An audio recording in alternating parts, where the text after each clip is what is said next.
शूलपानी जंगल नर्मदा परिक्रमा का वह तपोभूमि क्षेत्र है जहाँ प्रकृति स्वयं साधना करती प्रतीत होती है। जहाँ की निस्तब्धता में ऋषियों की ध्यान ध्वनि अब भी गूंजती है। घने वृक्ष, पवित्र झरने और कठिन मार्ग साधक के भीतर के भय को, मोह को और अहंकार को तोड़ते हैं। यही जंगल वैराग्य का गुरु है। जो चलना जानता है वह रुकना भी सिखाता है। जो मौन को सुनता है वही सत्य को देख पाता है। शूलपानी में हर शूल साधना का प्रतीक है और हर पग पग में माँ नर्मदा की कृपा का अमृत बरसता रहता है। शूलपानी का शूल हमें यह स्मरण दिलाता है कि आत्मा को जगाने के लिए मोह और अहंकार का छेदन आवश्यक है। नर्मदे हर।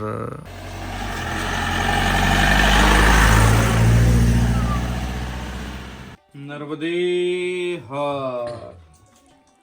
आज क्या रात्रि का जो विश्राम था पिछली बादल गांव में हम लोगों ने किया था। महाराष्ट्र वाला बादल है। बादल भी दो गांव है यहाँ पे, एक मध्य प्रदेश में पड़ता है और एक यहाँ महाराष्ट्र में पड़ता है। तो दोनों की दूरी लगभग 5-6 किलोमीटर के अंदर की है। यहीं पे रातनी में एक हमारे ग्रामवासी आदिवासी क्षेत्र में ऐसे घर होते हैं। देखिए घर कैसे होते हैं। सबसे पहले तो वो ऐसे घर होते हैं इनके लकड़ी के, और एक ही कक्ष में सारी व्यवस्थाएं विद्यमान हैं। जो लोग अलमारी, कबर्ड, फ्रिज, कूलर के लिए ललाहित रहते हैं, देखिए कितने कम संसाधनों पे भी जीवन को सुव्यवस्थित रूप से जिया जा सकता है। तो जिनके सानिध्य में हम लोग रुके थे, जिन्होंने हमें रात में थोड़ा सा सूर्यास्ताचल स्थिति को प्राप्त हो रहे थे, तो हम लोग ठीक समय पे पहुंच गए थे और हमें मिले थे परदेशी जी। तो परदेशी जी ने हमें कहा कि आइए महाराज जी हमारे यहीं रुकिए, और भी परिक्रमावासियों की हम लोग भी सेवा करते हैं। कोई सेवा का कोई धन संग्रह नहीं है, कोई ऐसा नहीं है कि इसमें कोई पैसा लेता हो, कुछ लेता हो। बहुत बड़ा दिल है, ये इनका हृदय है।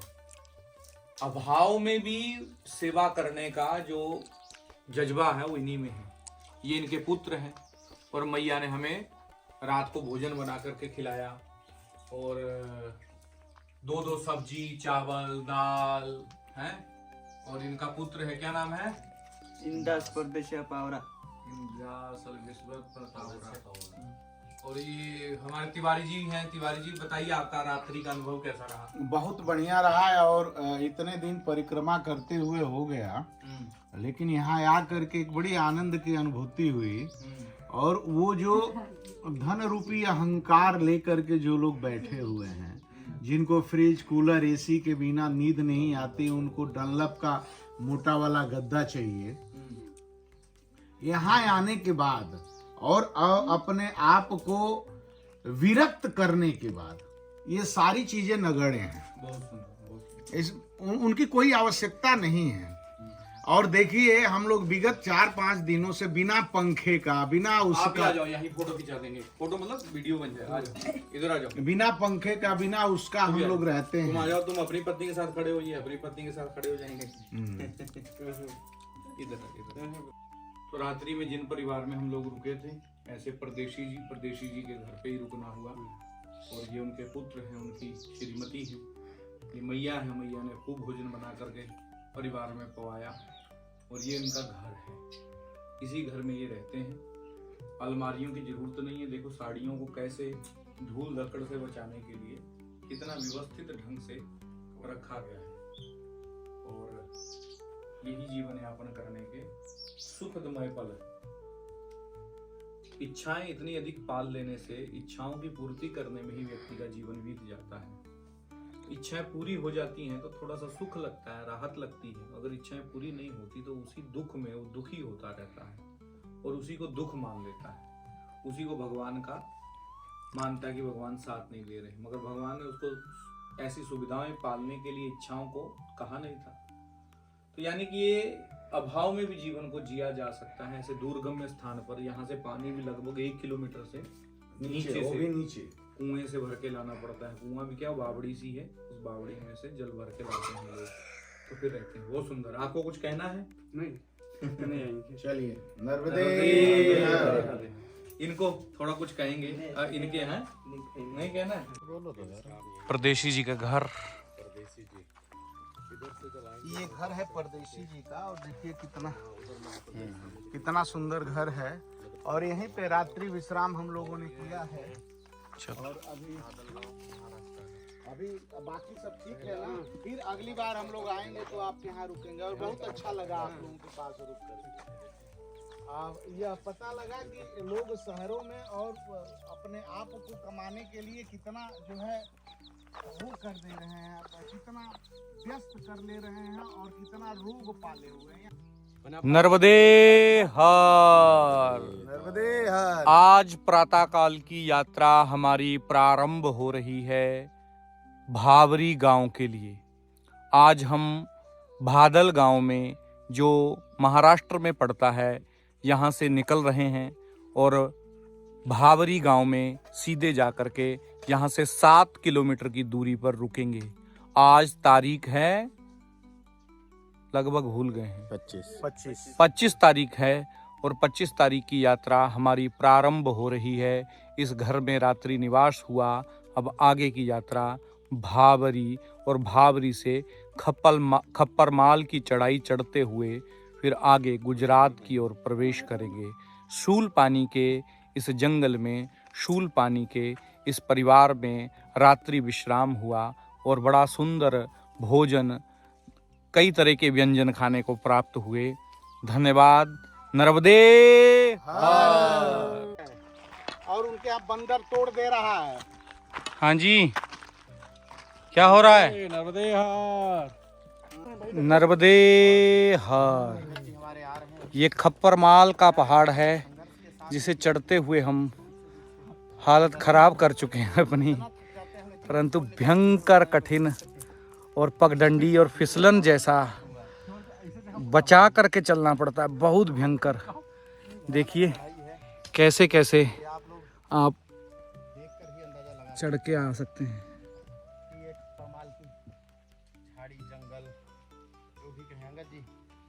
कैसा अनुभव बताइए जरा, सांस लेके। नर्मदे हर। ये खप्परमाल सबसे कठिन चढ़ाई है मां नर्मदा रेवा की। और इस खप्परमाल पे चढ़ के अब हम जब 2 पहाड़ और चढ़ेंगे और 2 पहाड़ उतरेंगे, फिर ये आगे चल के गाँव आ जाएगा जहाँ पे रात्रि का विश्राम होगा। नर्मदे हर। हाँ, नर्मदे हर। नर्मदे हर।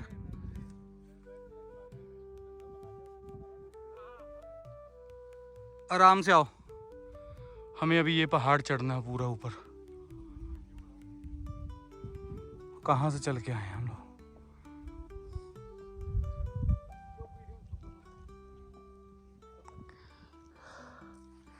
बहुत कठिन यात्रा है, बड़ी कठिन यात्रा है हमारा आज। बस आसान लगता है, पहाड़ों पर चढ़ने पर हालत और सांस इतनी फूल जाती है कि मानो कलेजा मुंह के बल आ गया हो। नर्मदे हर। आज परिक्रमा करते करते खप्परमाल पहाड़ को हम लोग चढ़ कर के उतर गए हैं। और चढ़ने में उतरने में कितना परिश्रम हुआ है महाराज, उसको मत पूछिए कितना परिश्रम। और ये भगवान ही जानते हैं। कितना एडवेंचर और कितना खतरनाक चढ़ाई हम लोगों ने चढ़ा है। हाँ। लोग तो आते हैं परिक्रमा करने, रोड से कर करके चले जाते हैं, कहते हैं हम नहीं, परिक्रमा। फिर भी कुछ भी लोग आते होंगे, कुछ लोग आते हैं, मगर जो आते होंगे वो धन्य लोग हैं, धन्य लोग, वो महात्मा लोग हैं, वो तपस्वी लोग हैं, तपस्वी लोग। और ये जो खप्परमाल है ये चढ़ना आसान नहीं है। नहीं है, नहीं। और खप्परमाल जैसे ही हम पहाड़ी को उतरते हैं और सामने हमें एक आश्रम प्राप्त होता है, जो आश्रम विद विद्यालय संस्कारशाला है। आदिवासी क्षेत्र में सेवा का कार्य हमारे अग्नि अखाड़े के मंडलेश्वर, महामंडलेश्वर उत्तम स्वामी जी कर रहे हैं, जिनको ईश्वरानंद जी महाराज के नाम से भी जानते हैं हम। और स्वामी जी के द्वारा यह प्रकल्प बड़ा सुंदर रूप से चलाया जा रहा है। यहाँ आदिवासियों के बच्चों के अंदर संस्कार आए, हिंदुत्व आए, सनातन की बात आए और परिक्रमा वासियों को वो लोग जो पहले परेशान करते थे वो संस्कार फिर से जागृत ना हों, इसीलिए इनके बच्चों के अंदर संस्कारशाला के रूप में ये पाठशाला का निर्माण स्वामी जी द्वारा बड़ा सुंदर विकल्प चल रहा है। नर्मदे हर, सब आओ एक बार, सब आओ, वहीं आओ, आओ एक बार, सभी लोग आओ। नर्मदे हर अंगद,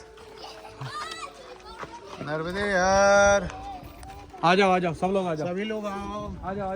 नर्मदे हर। नर्मदे हर। हम पहुंच गए उत्तम स्वामी जी के विद्यालय में। स्वामी जी कब आते हैं? आ जाओ, इधर आ जाओ, देखो सभी लोग आओ, वहाँ देखो, सब लोग वहाँ देखो। तो एक बार जोर से बोलो, नर्मदे हर। नर्मदे ये आदिवासी क्षेत्र में विद्यालय का संचालन उत्तम स्वामी द्वारा ईश्वरानंद जी अग्नि अखाड़े के महामंडलेश्वर हैं। और जब ये महामंडलेश्वर बने थे तब हम भी थे, क्योंकि हम भी अग्नि अखाड़े के श्रीमहंत हैं।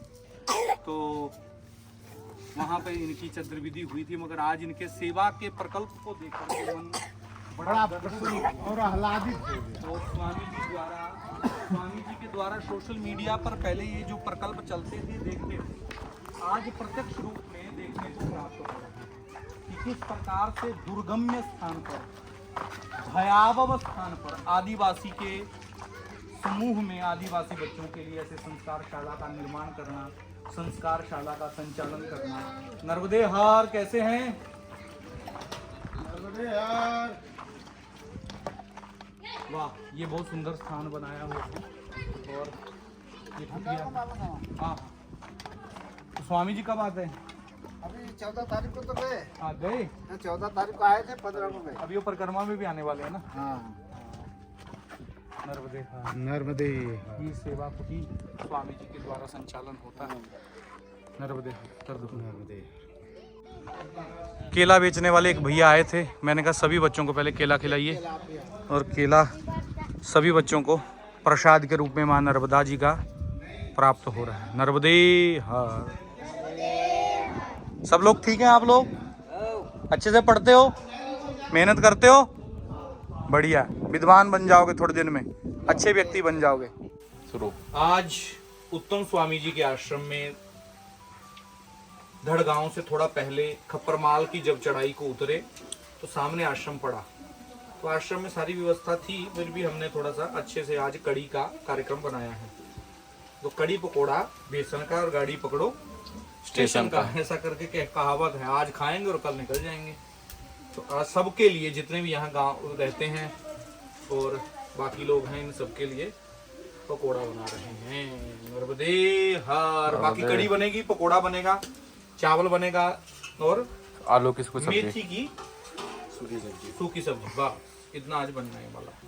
नर्मदे हर। नर्मदे हर। आज उत्तम स्वामी जी के आश्रम में प्रातः का जागरण हो चुका है, मगर बरसात दिन रात पड़ रही है, पूरी रात भर बरसात हुई है।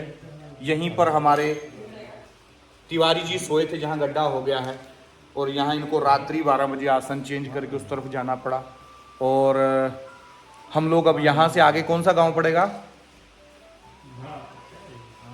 धड़ गांव। तो धड़ गांव की ओर जाएंगे, और हम लगभग कल 7 किलोमीटर जो पैदल चल के आना था उसको 2 किलोमीटर में हमने पैदल चढ़ करके कवर किया है। मानो माउंट एवरेस्ट चढ़े हों और एवरेस्ट उतरे हों। तो आनंद आया, बहुत थक गए थे, मगर जैसे ही थक के उतरे और सामने आश्रम, ये भगवती की कृपा थी। फिर कड़ी पकोड़ा बेसन का और गाड़ी पकड़ो स्टेशन का। तो कड़ी पकोड़े की सब्जी और बढ़िया बाथू और आलू की भुर्जी और चावल और पतली पतली रोटी। आज पतली रोटी 8 दिन बाद, 18 दिन बाद मिली खाने को। तो पतली पतली रोटी खाने को मिली, आनंद आ गया। और अब आगे की यात्रा में फिर क्या होगा देखते हैं। न तब के लिए नर्मदे।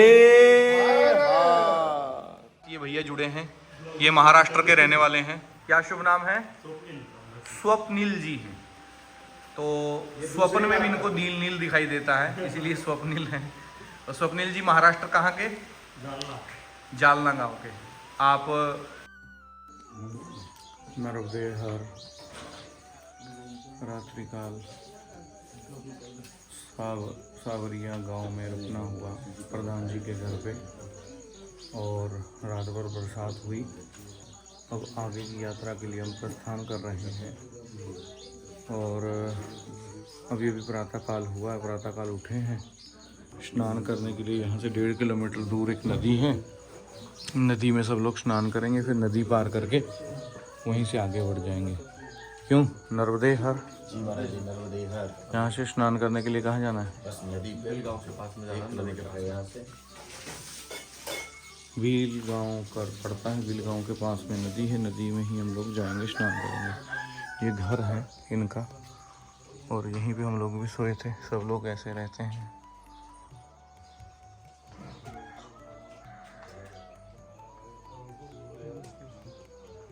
नर्मदे हर, नर्मदे हर।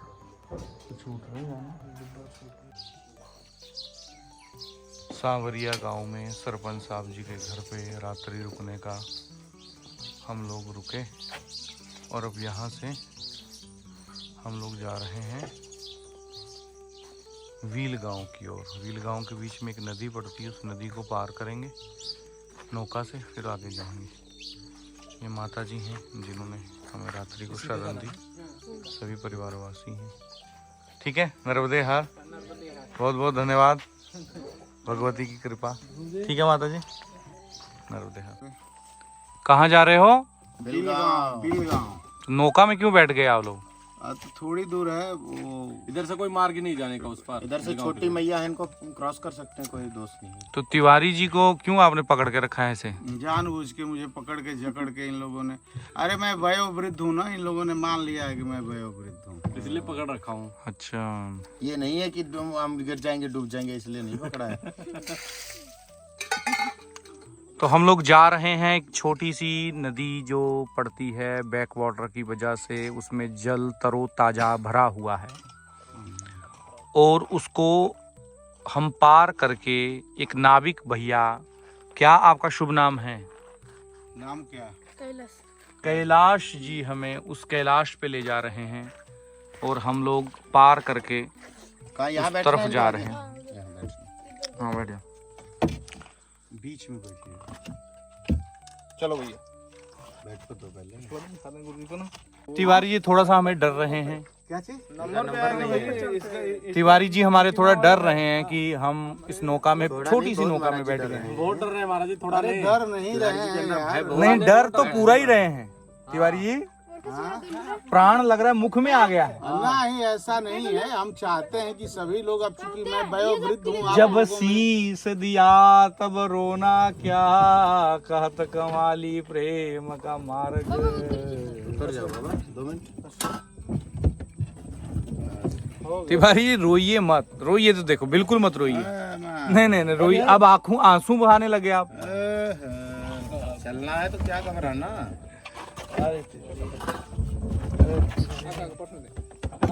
आजाओ छोटू आजाओ। जिंदगी देखना भैया, पीछे से न डूबे। मैया धीरे बहो, धीरे धीरे बहो, होले होले बहो, धीरे धीरे बहो, होले होले बहो। मेरे राघव जी उतरेंगे पार, गंगा मैया धीरे बहो। ओ मेरे राघव जी उतरेंगे पार, और गंगा मैया धीरे बहो। आज की यात्रा हमारी सावरिया गांव में अरे यार से निकल करके, सावरिया गांव से हम लोग चले हैं।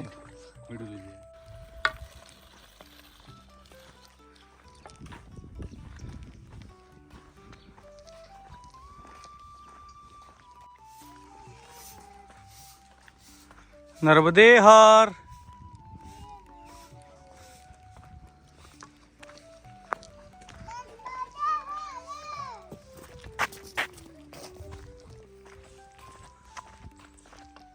राम रमा शमनम।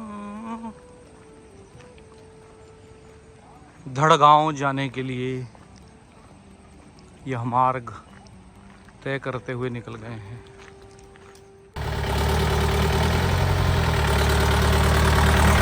नर्मदे हार।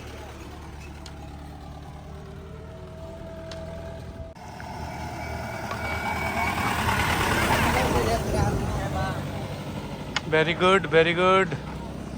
बहुत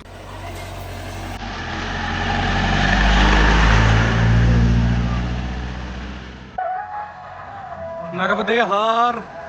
आज मां नर्मदा की परिक्रमा करते हुए जमकर थक चुके हैं, बरसात में भीग चुके हैं और आज 23 किलोमीटर हमने पैदल चले हैं।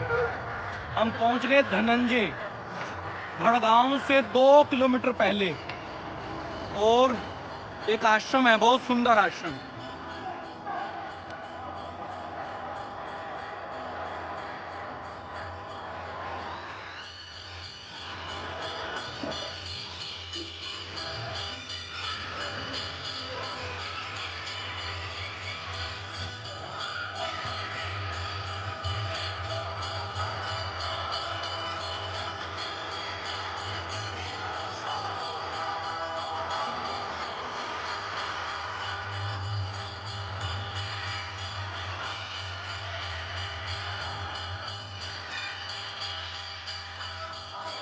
हम आश्रम में पहुंच गए हैं। आज रात्रि का विश्राम हम लोग यहीं करने वाले हैं और प्रातः काल फिर हम यहाँ से आगे धड़गांव से निकलेंगे और आज का विश्रांति यहीं होने वाली। नर्मदे हार महाराज जी।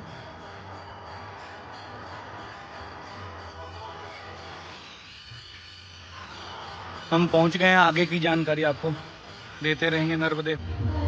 हमसे भी पूर्व महाराष्ट्र के परिक्रमावासी आके रुके हुए हैं और हमने भी अपना बिस्तर यहीं लगा लिया है। आगे की यात्रा कल प्रातः से होगी, आज शाम का विश्रांति यहीं पर होगी। कैसी रही आज की? बहुत अच्छी यात्रा। बरसात? बहुत उत्तम बरसात, हल्की हल्की बरसात थी और यात्रा चलती पाँव रही। की स्थिति कैसी है? पाँव की स्थिति भी ठीक ही है, ये बार बार पक रहा है, हाँ। फूट रहा है, चल रहा है सब। नारायण, बुरी स्थिति है।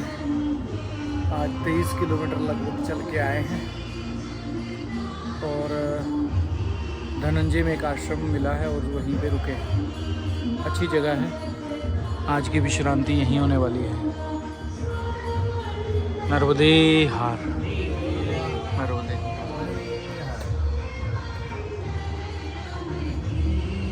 सब लोग अपने पूजा का भगवती को सामने रख करके तैयारी कर रहे हैं आरती की।